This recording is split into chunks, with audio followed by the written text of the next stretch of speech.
Hey guys, this is Genj from Fireball Reviews, and you're watching FSP Raider 750 watt power supply unboxing.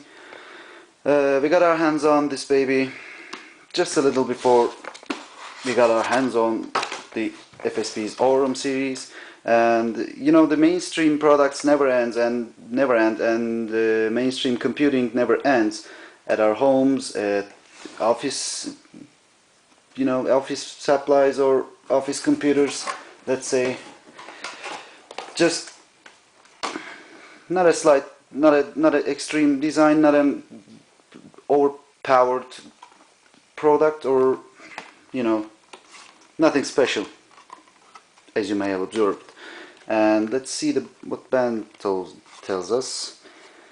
It has 12 volt single rail design, SATA array cable, which will come to that later, easy installation, like we all know, and noise is below 19 decibels at 50% load, and it has 4x PCIe 6+2 pin connectors and a bronze certificate with SLI certificate.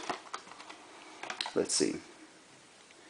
You can see the figures on this baby. It has one 12 volt channel and delivers 60 amperes from that, which makes 750 watts of 12 volt channel. So what the box tells us is that this is a price performance power supply, and it's really that. FSP, as you may have seen, just launched a new company policy that in every range of power supplies they have a gold certificate power supplies, from I guess 250 or 300 watts to 1200 watts. They have all range of gold power supplies, but as I have mentioned before, the mainstream computing never ends at our homes, at our offices, so they launched Raider series to express that they're in the league in the mainstream computing too. And what we see from the box is that this is a heavy power supply, and what comes out of the box is a manual 450, 550, 650 and 750, which we have in hand, and 5 screws just in case you lose one. They have supplied with an extra, and the power supply itself wrapped in a bubble wrap. I don't think they would come for any harm, This is nice, solid. So let's see what power supply holds. Let's check out the box again. 12 volt single rail design. They say designed for power intensive VGA cards, so that's true. This one is capable of delivering power enough for an extreme system with one high-end VGA. And SATA array cable, 50mm intervals for 4 SATA device installation. That's huge. That's what gives this power supply an edge over others. So we'll come to that later. MIA IC, which gives again a slight edge in security and over voltage protection, over currency protection, whatsoever. And quiet fan. Let's think about that. Post SR, multiple PCIe connectors, and efficiency and acoustic noise graphs there. So let's check the power supply. We have braided cables, unbraided cables. I don't know which one to choose first, but let's check the main ones. And we got our sausage 24-pin ATX motherboard power, and let's see, 1, 2, 3, 4, 6+2 pins of PCI Express connectors, which tells you that you can even manage SLI or Crossfire with this baby, and 4+4 pin motherboard power, and the unbraided ones. You may ask why are these unbraided?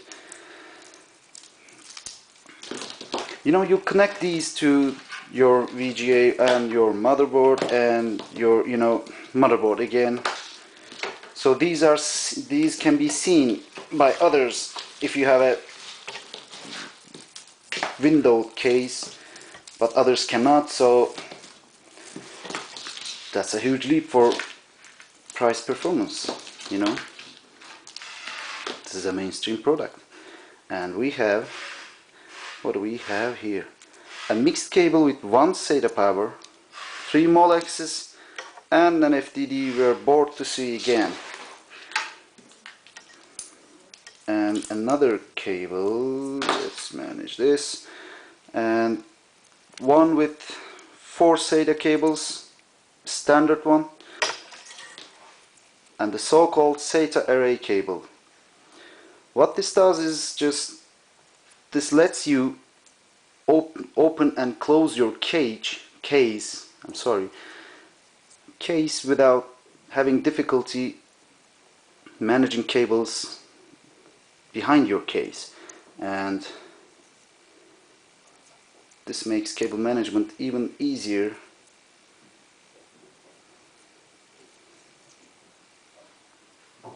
As you may see, you just connect your hard drives like this, like that, no bones, no bends whatsoever. So the casing is just, you know, matte black, no extremeness or no shininess to it, and honeycomb, and this power switch with power input, and 120mm heat control fan, an FSP logo, and an FSP logo on the other side for you to you know, whichever you put the power supply in, FSP logo looks alright on both sides. So, and the usual figures which you cannot read right now, and there you go. Okay, double check on figures, and a good solid power cord. So only the 650 and 750 watt versions of this has a SLI certificate, no crossfire certificate, by the way. I don't know what this means or what's the reason behind it. And after this, as I have mentioned before, this is a price range, this is a mainstream power supply, and these are braided, these are not. This is just brilliant. This is just the best idea I ever got. I don't know. And this must be a standard, this must be a rule, this must be, I don't know, a law between power supply manufacturers. And the only thing bad about this power supply is that 4 SATA cables here, 4 SATA cables here, 1 SATA cable here, and just 3 Molexes. That's the downside. Now, I know a lot of you has just one hard drive, or maybe an SSD and a depot hard drive, you know, for your media, movies, games, what have you. And I don't think everyone has 9 SATA drives for feeding up with power, so just 3 Molexes is just cruel. I just say cruel, and this is ridiculous. I don't know, Molex can be converted into SATA power, but SATA cannot be converted into Molex. That's the only downside of this power supply, and this baby has an SLI certificate. Just now we powered it up, but I couldn't say anything about the acoustics because it's amazing, it can't be heard. And you can find this power supply at 80 and I don't know, maybe around 90 max dollars. So I don't know if you haven't seen anything, but this concludes our Raider power supply unboxing. You've seen what comes out of the box, and thank you for watching.